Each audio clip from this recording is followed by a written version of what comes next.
नमस्कार, आप देख रहे हैं MGB डिजिटल इंडिया और मैं हूं आपके साथ ज्योति मिश्रा।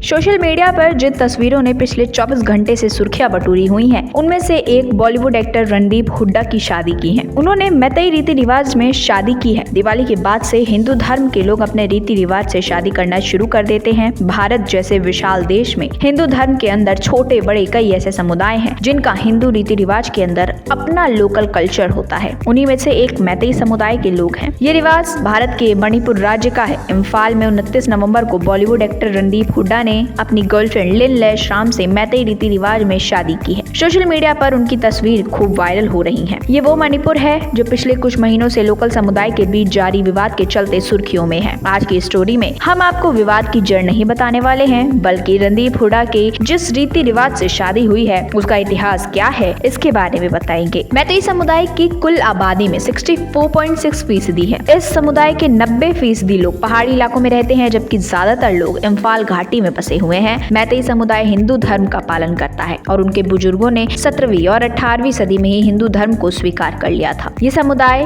पूर्वी भारतीय मैत्रिक सम्राट अशोक के शासनकाल से जुड़ा हुआ है और म्यांमार से लेकर बांग्लादेश की सुरमा नदी तक फैला हुआ था। इनका भारतीय अंश शामिल होने के बाद ये समुदाय राज्य के पूरे जोग्राफिकल एरिया के 9% में ही सीमित है। मैतेई रस्म के जरिए दुल्हन के घर की बड़ी 3 महिलाएं दूल्हे की फैमिली का स्वागत करती हैं। उन्हें केले के पत्ते से कवर किए गए एक थाली में पान सुपारी के जरिए स्वागत किया जाता है, जिसमें बधाई दी जाती है। इस रस्म में दूल्हा और दुल्हन एक अलग ही तरह की पोशाक में होते हैं, जिसमें दुल्हन पोटलई ड्रेस पहनती है और दूल्हा सफेद धोती कुर्ता पहनता है। यहाँ तुलसी के पौधों को साक्षी मानकर विवाह की पूरी प्रक्रिया शुरू की जाती है। दूल्हा दुल्हन को एक घेरे में बैठाकर लोग उन्हें पैसे देकर सम्मानित करते हैं। दुल्हन दूल्हे को वरमाला पहनाकर नमस्ते करती है। इस मैतेई विवाह रस्म के कई अलग अलग नाम होते हैं, जो मणिपुरी विवाही लुहोंगबा और यमपानबा है। प्राचीन काल से लेकर आधुनिक युग तक मैतेई समुदाय के इतिहास को 4 युगों में बांटा गया।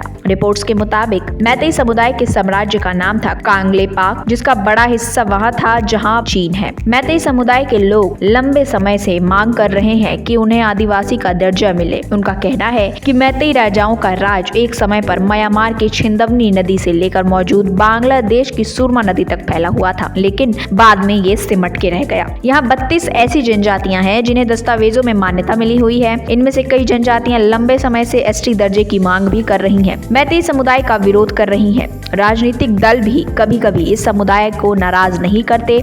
यहाँ पर इनकी 65% आबादी होने के साथ ही राजनीति में इनका बहुत ज्यादा प्रभाव रहता है। इस तरह रह रहकर मैतेई समुदाय अपनी आवाज को बुलंद करता है। कुछ महीने पहले यहाँ इनकी इसी मांग को लेकर बवाल भी हुआ था और जो काफी चर्चा में था। फिलहाल आज की इस खबर में इतना ही। बाकी की तमाम खबरों के लिए जुड़े रहिए MGB डिजिटल इंडिया के साथ। धन्यवाद।